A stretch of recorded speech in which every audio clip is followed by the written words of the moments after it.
Recordarás que en la clase 7 hablamos sobre los verbos. Pues bien, ahora vamos a tratar sobre las conjugaciones, que se relacionan con ellos, resaltando las características más importantes. Se denomina conjugación a la serie ordenada de formas que puede tener un verbo.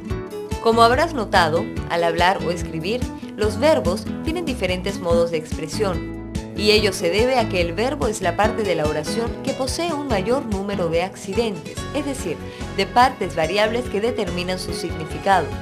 Entre los accidentes tenemos persona y número, cuando el verbo expresa las tres personas gramaticales, en singular y plural, quedando sobreentendido el pronombre personal correspondiente.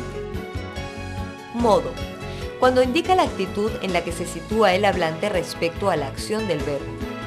El modo puede ser indicativo, si enuncia el hecho de manera real y objetiva. Subjuntivo, si indica un hecho subordinado a otro verbo que exprese deseo, temor o voluntad. Imperativo, si el hecho enunciado indica orden, ruego, hacer una petición o dar un consejo. Además, existen otros modos de conjunción llamados no personales. Estos son el infinitivo, que es la forma sustantiva del verbo, el participio, que equivale a un adjetivo, y el gerundio, que presenta un valor adverbial. Tiempo es un accidente verbal que indica el momento presente, pasado o futuro en el que se refiere la acción.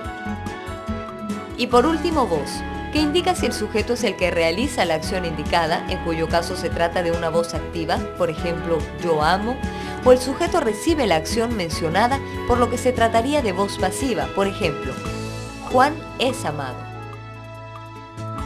La variabilidad del verbo es importante, pues de ello depende que podamos expresarnos con mayor amplitud y precisión.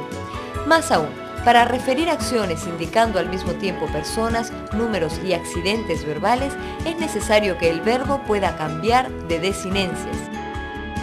La desinencia, junto con la radical, son los elementos característicos de los verbos. La radical, o también llamada raíz verbal, es la parte invariable de todo verbo que expresa su significado semántico fundamental. Por ejemplo, el verbo cantar posee la radical cant, que la gramática llama lexema verbal.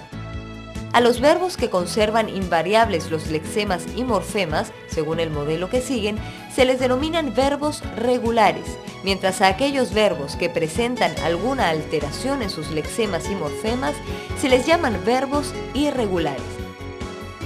La raíz verbal se complementa de modo flexible con la desinencia, también denominada morfema verbal, cuya función consiste en expresar los accidentes o categorías verbales de persona, número y tiempo, entre otros.